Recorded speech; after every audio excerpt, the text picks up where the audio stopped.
En su libro Razón y Revolución, Herbert Marcuse, de la primera generación de la Escuela de Frankfurt, presenta los fundamentos para la filosofía hegeliana y ofrece el marco histórico-social y el marco filosófico en el cual se desarrolla el sistema del pensamiento de Hegel. Comenzando por el marco histórico-social, lo primero a resaltar es el impacto que tuvo el acontecimiento histórico de la Revolución Francesa para la tradición del idealismo alemán, a Schelling, a Fichte, a Hegel, incluso al propio Kant. Recordemos la respuesta a la pregunta ¿qué es la Ilustración?, donde Kant define el proyecto político que caracteriza la actitud ilustrada de una época donde la razón cuestiona el dogmatismo de la religión y de la monarquía absoluta, de una época en donde el empoderamiento de la clase burguesa como la nueva clase dominante permite un cambio cultural y filosófico que va a transformar el discurso filosófico y político de la época, la concepción del hombre, la concepción de la organización política y de la sociedad. El punto de partida para entender el marco histórico-social, donde el acontecimiento de la Revolución Francesa tiene un papel muy importante a la hora de darle forma al pensamiento de Hegel, es entender la transición del modo de producción feudal al modo de producción burgués, y es algo que no explica con suficiente detalle Marcuse en la primera parte de Razón y Revolución, dedicada a los fundamentos de la filosofía de Hegel. Desde el materialismo histórico, la transición del modo de producción feudal al modo de producción burgués se explica como la incompatibilidad entre las relaciones sociales de producción del feudalismo y el desarrollo ingente de las fuerzas productivas en el modo de producción capitalista. Es decir, las fuerzas de producción se desarrollaron a tal punto que se pasa del cultivo de la tierra que caracterizaba el modo de producción feudal a la manufactura y a partir del siglo XVIII a la industria, con la revolución industrial, gracias al ingente impulso y desarrollo de las fuerzas productivas, las relaciones sociales de producción en el feudalismo, es decir, la estructura de clases que permite ver qué clase tiene el control de los medios de producción y cuál clase que no tiene el control de los medios de producción es la clase dominada. En función de cómo estas clases se relacionan a los medios de producción, se volvieron incompatibles esas relaciones sociales de producción del feudalismo frente al enorme desarrollo de la fuerza productiva que permite dar paso del modo de producción feudal al modo de producción burgués. En 1492, cuando la Europa latinogermánica, enclaustrada por el Imperio Árabe, se abre al Atlántico, comienza a partir del siglo XV un colonialismo que va a permitir, mediante la instrumentalización de la esclavitud, no ya al modo de producción feudal, sino propiamente al modo de producción capitalista,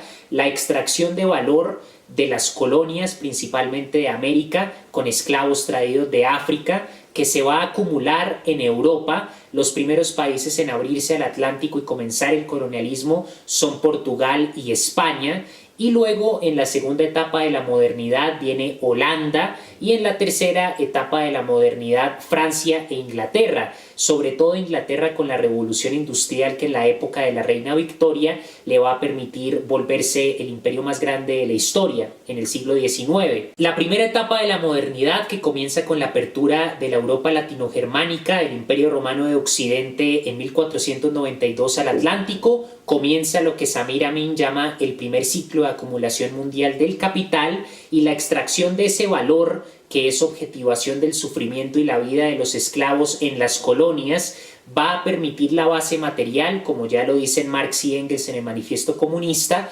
que va a hacer que las relaciones sociales de producción en el feudalismo se vuelvan incompatibles con el impulso propiciado a las fuerzas de producción gracias a la acumulación de ese valor a partir del colonialismo. Al volverse obsoletas las relaciones sociales de producción feudales, con este desarrollo ingente de las fuerzas productivas, gracias al colonialismo, se tiene las bases para cambiar la materialidad de la producción, y eso al mismo tiempo va a permitir la transformación cultural, filosófica y política que permite que la burguesía pase de ser la clase revolucionaria en el medioevo a convertirse en la clase dominante en el capitalismo, porque tiene el control de los medios de producción. El Renacimiento a partir del siglo XV, la Ilustración y todos los procesos filosóficos de crítica frente a la Iglesia, frente a la monarquía absoluta, son una expresión de la transformación cultural que implica una transformación en lo que en términos marxistas se denomina la superestructura de una sociedad,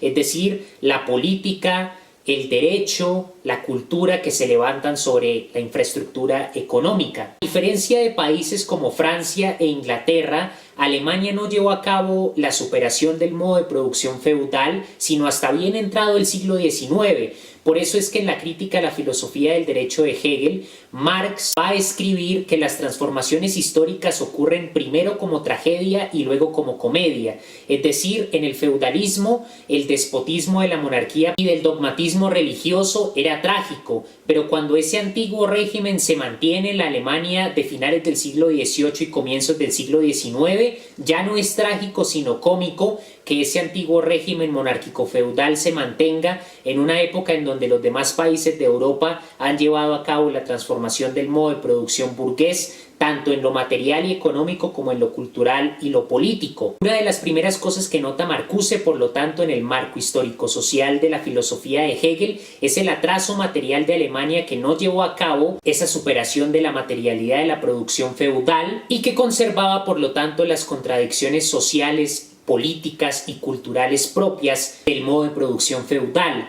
Sin embargo, algo que notó Hegel y también que exalta Marx en su texto Crítica a la filosofía de Hegel, es que si bien Alemania no llevó a cabo materialmente la superación del feudalismo, en el plano de las ideas llevó a cabo una revolución. Y esta revolución que llevó a cabo Alemania debe verse desde el luteranismo, porque Marcuse señala que la cultura alemana es inseparable del protestantismo y el protestantismo que propone Lutero con su reforma va a fundar un solipsismo en donde el accionar humano, el escenario de la realización humana, se va a ver no en la realidad concreta, social, histórica, política, sino en el ámbito de la espiritualidad interior. Y ese solipsismo del luteranismo va a marcar la imperancia del antiguo régimen, del modo de producción feudal, del sistema monárquico feudal en Alemania, porque el protestantismo va a ser parte integral de la cultura alemana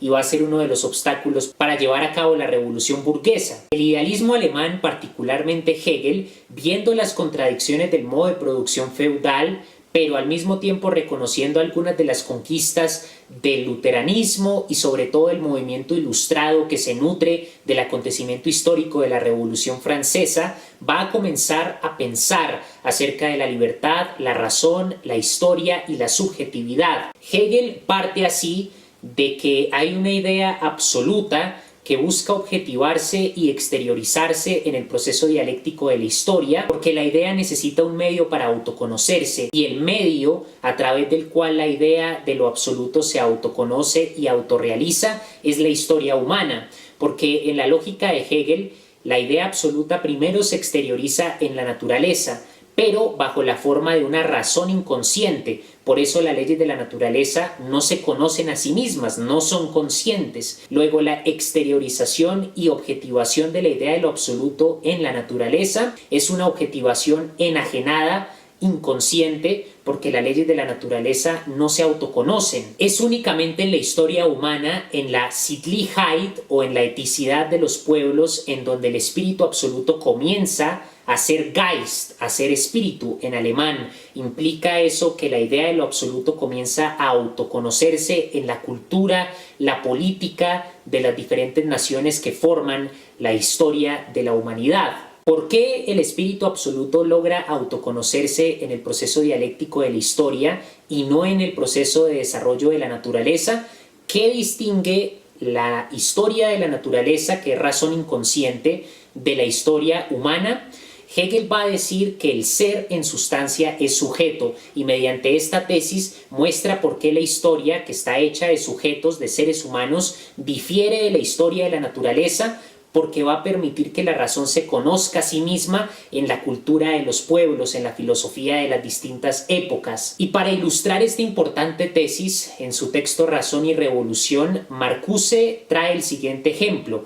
Nos propone pensar en una roca que al mismo tiempo representa todo lo inanimado. La roca se esfuerza por seguir siendo lo que es, de forma semejante a lo que Spinoza en la Ética demostrada según el orden geométrico denomina el conatus en latín, Conatus significa esfuerzo, y para Spinoza el conatus es el esfuerzo de todo lo que existe por seguir siendo lo que es. Lo inanimado en este sentido es semejante al conatus de Spinoza para Hegel, porque lo inanimado, por ejemplo una piedra, sigue siendo lo que es frente a la lluvia que la puede erosionar, frente a las herramientas humanas que la pueden transformar, pero trata de seguir siendo lo que es sin controlar ese despliegue de sus contradicciones inherentes, que viene a ser lo que Hegel entiende por el proceso dialéctico del desarrollo del ser, y no solo no lo controla, sino que no lo comprende, porque la roca no es consciente, lo mismo con todo lo que es inanimado. Sin embargo, cuando miramos un objeto que ya tiene vida, por ejemplo una planta,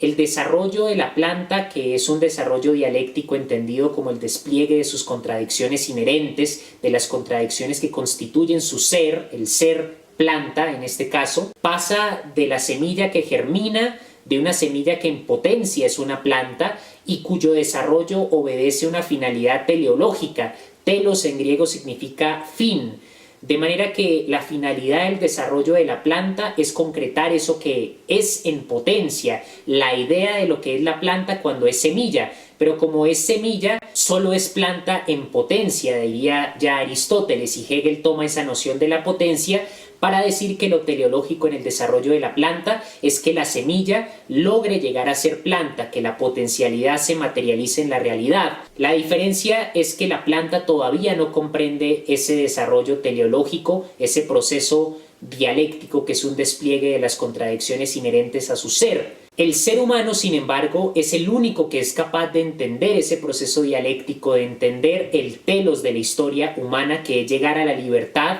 como forma de autorrealización de lo absoluto. Entonces, del joven Hegel, que fue leído por los jóvenes hegelianos de izquierda, Marx, cuando estaba trabajando en la Gaceta Renana, era un joven hegeliano de izquierda, pero rápidamente abandonó el hegelianismo en su crítica al idealismo absoluto. Sin embargo, alcanzó a ser un joven hegeliano de izquierda porque bajo esta interpretación, si el ser humano es en esencia sujeto porque comprende el telos de su desarrollo dialéctico, ese despliegue de sus contradicciones inherentes, entiende ese proceso de objetivación y exteriorización de la idea de lo absoluto que necesita la historia para autoconocerse, y es capaz de actuar para que la historia se acerque más a esa realización de la idea de la libertad. Recordando el ejemplo de la planta, si tomamos la planta como una semilla, la semilla es planta pero en potencia. En la realidad sigue siendo semilla. Su desarrollo aspira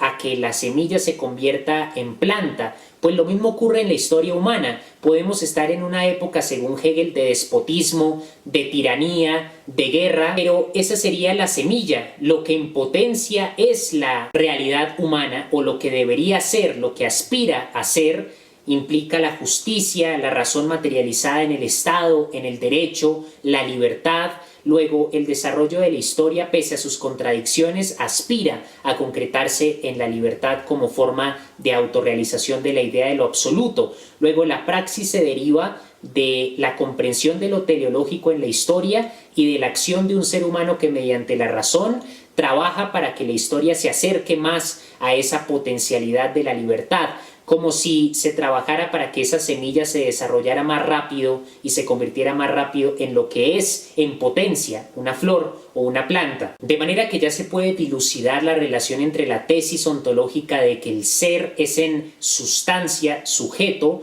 y cómo el hombre es el único capaz de comprender ese telos, esa finalidad de la historia que busca llegar a la libertad. Después de haber explicado el marco histórico-social, como lo presenta Marcuse en la primera parte de Razón y Revolución, ahora quiero referirme brevemente al marco filosófico. Principalmente el idealismo hegeliano es una respuesta primero al escepticismo de Hume. Recordemos que David Hume, en Investigación sobre el entendimiento humano, afirma que las ideas se derivan de impresiones sensibles y hace la distinción entre relaciones de ideas y cuestiones de hecho. Hume va a decir que la matemática y la lógica formal aristotélica, en tanto las demostraciones de teoremas y las deducciones lógicas, pertenecen a un ámbito de un sistema autorreferenciado que produce certeza, que es universal y válido en todos los contextos por consiguiente, pero es una certeza que solo tiene sentido dentro del sistema autorreferenciado de la matemática o de la lógica. Esa certeza no se puede obtener en el mundo real de la experiencia, que Hume va a denominar el plano de las cuestiones de hecho. En el plano de las cuestiones de hecho no se puede tener certeza frente a las proposiciones de la experiencia. Por eso Hume va a decir de forma muy famosa que mañana saldrá el sol. Es una proposición frente a la cual no se puede tener la misma certeza que se tiene, por ejemplo, en el teorema de Pitágoras o en una deducción de un silogismo aristotélico. No se puede tener absoluta certeza, dice Hume, de que mañana va a salir el sol, sino que nosotros creemos que mañana va a salir el sol porque la mente tiene tres formas de asociar las ideas que se derivan de impresiones sensibles: la causalidad, la contigüidad en el espacio y en el tiempo y la semejanza. Mediante estas tres formas de asociar las ideas derivadas de impresiones sensibles, es decir, de la experiencia, la mente genera un hábito o una costumbre, dice Hume, y esa costumbre, que implica relacionar de cierta forma las experiencias que se han tenido en el pasado, nos lleva a una creencia de que cuando vemos que el sol se oculta y esperamos al amanecer, por hábito o por costumbre, es decir, porque en el pasado hemos visto que eso sucede, nuestra mente cree que mañana va a salir el sol, pero no es una certeza a la manera matemática o lógica, sino es una creencia fundamentada en un hábito que se deriva de la forma en la que la mente relaciona las ideas derivadas de impresiones sensibles. De ahí se deriva el famoso escepticismo de Hume, que propone que a priori, es decir, una razón anterior a la experiencia, no se puede conocer absolutamente nada sobre el mundo. La razón a priori solo opera en la matemática y la lógica, pero no se puede utilizar para entender las cuestiones de hecho. Frente a ese escepticismo tajante de Hume, Kant, en la crítica de la razón pura, va a mostrar que el espacio y el tiempo son las intuiciones puras, que son la condición trascendental para la sensibilidad. La condición trascendental para la sensibilidad quiere decir que el espacio y el tiempo son la condición para que la sensibilidad capte intuiciones empíricas. El espacio y el tiempo le dan forma al fenómeno y son la base sobre la cual se captan las diferentes intuiciones empíricas, mientras que hay unas categorías trascendentales que son la condición a priori para los conceptos a través de los cuales el entendimiento sintetiza la diversidad de datos captados por la sensibilidad y lo relaciona mediante el principio de la percepción trascendental al yo, a la conciencia. De esta manera se explica cómo se construye el fenómeno a partir del sujeto cognoscente,